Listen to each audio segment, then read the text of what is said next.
High gas, স্বাগতম আপনাদের আমার 26 নম্বর পৃথিবীর সবচেয়ে জঘন্য ব্লগে। গ্যাস, গতকালকে আমি আনফর্চুনেটলি অনেক সুন্দর একটা ভিডিও করে ফেলছি, যেটা নিয়ে আমার সারাদিন ফ্লেক্স মনে হয়েছে। এনিওয়ে গ্যাস, কয়েকদিন থেকে কিন্তু অনেক গরম, তাই রেল লাইনের দিকে আসলাম, কারণ এই জায়গায় সবসময় বাতাস থাকে। তো এদিকেই বসে চাটা খাইলাম। চা খাওয়া শেষে সন্ধ্যার পর জলাপাড়া লেকে যাই, কারণ আমার দুজন ফ্রেন্ড আমার জন্য ওয়েট করতেছিল, নাইম আর জাফরি। আর আমার বন্ধু নাইম কয়েকদিন আগে বান্দরবন থেকে ঘুরে আইছে। সো এখানে যাওয়ার পর থেকে ওই আমাদের বান্দরবনের কাহিনী শোনাইতেছে, মানে ওই বান্দরবনে গিয়ে ফ্লেক্স লইতেছে, সামথিং লাইক দিস।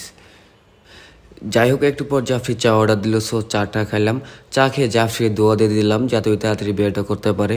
আর জাফরি এটা শুনে বলতেছে, ভাই আসো তোমাদের আরও খাওয়ামু, আরও দোয়া করবা যাতে আমি তাড়াতাড়ি বিয়েটা করতে পারি। তারপর জাফরি আমাদের বার্গার খাওয়াতে নিয়ে যায়, যেখানে মাত্র 30 টাকাতে বার্গার পাওয়া যায়। অ্যান্ড ইন্টারেস্টিংলি এখানে 20 টাকাতেও বার্গার পাওয়া যায়, যেটা আমি পরে জানতে পারি। তবে ভাই 30 টাকা হিসেবে কিন্তু বেস্ট এই বার্গারটা। আর এটার লোকেশন হচ্ছে মন্ডলপাড়া ব্রিজ, মুন্সিগঞ্জ জাতীয় হাতের বা পাশে। তারপর বার্গার খাওয়া শেষে নাইমে আমাদের মোজো খাওয়াই, দেন আমরা সবাই বাসায় চলে আসি। গাইস, এটাই ছিল আমার 26 নম্বর ব্লগ। অ্যান্ড খুব তাড়াতাড়ি 27 নম্বর ব্লগ আসতেছে ইনশাআল্লাহ। আল্লাহ হাফিজ।